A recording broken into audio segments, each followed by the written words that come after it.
ഡേയ്, നീ കാലി വീണാൽ മാത്രം മതി, വാക്കല്ല ഒന്നും പറയരുത്. ആരെന്ത് പറഞ്ഞാലും നമ്മുടെ ആവശ്യമാണ്. കമാന്നൊരക്ഷരം പറയരുത്. പറയൂ.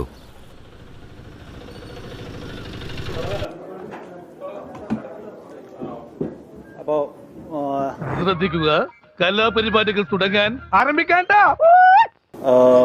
ന്യൂസ് ഇങ്ങനെ കണ്ടു, മാധ്യമങ്ങളിലൂടെയാണ് കണ്ടത്. എന്തോ എങ്ങനെ അങ്ങനെ ഒരു പെൺകുട്ടീനെ എനിക്കറിയില്ല, ഞാൻ കണ്ടിട്ടില്ല, ഞാൻ അവര് സംസാരിച്ചിട്ടില്ല. ഹലോ, എവിടെയോ എന്തോ ഒരു തകരാറ് പോലെ.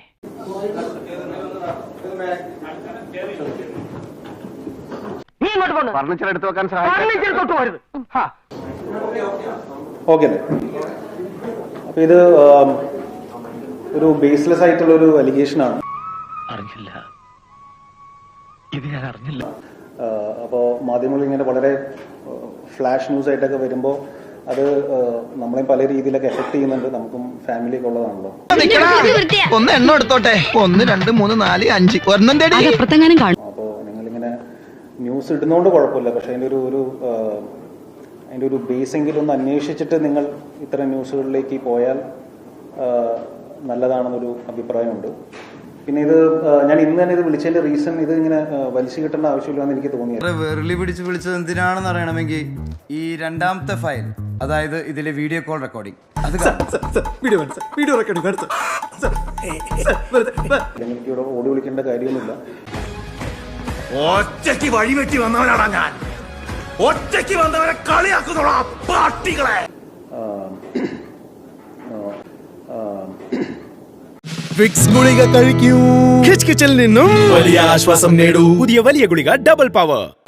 എൻ്റെ ഭാഗത്ത് ന്യായമുണ്ട്, അല്ലെങ്കിൽ ഞാൻ അങ്ങനെ ഒരു കാര്യം ചെയ്തിട്ടില്ല എന്ന് എനിക്ക് 100% ഉറപ്പുള്ളതുകൊണ്ട് തന്നെയാണ് ഞാൻ മീഡിയനെ, എനിക്ക് ഇന്ന് തന്നെ പ്രസ് മീറ്റ് വിളിച്ച് എല്ലാവരും കാണണമെന്ന് പറഞ്ഞത്.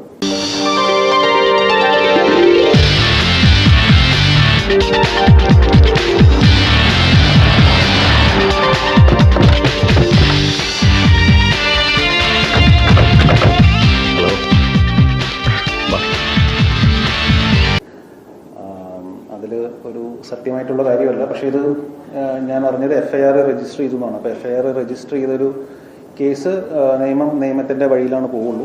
മാപ്പ് പറയൂല കേട്ടാ. അഴിയെങ്കി അഴി, കയറെങ്കി കയറ്. അപ്പോൾ നിയമത്തിന്റെ എല്ലാ വഴികളിലൂടെയും ഞാൻ സഞ്ചരിക്കേണ്ടി വരും. ഒരു മനോരോഗ ചികിത്സകനും സഞ്ചരിച്ചിട്ടില്ലാത്ത വഴികളിലൂടെയൊക്കെ ഞാൻ സഞ്ചരിച്ചെന്നിരിക്കും, ഒരു ഭ്രാന്തനെ പോലെ. അവിടെ എന്താ ഒരു ബഹളം? അതാ നിതിൻ മോളിവുഡ് വന്ന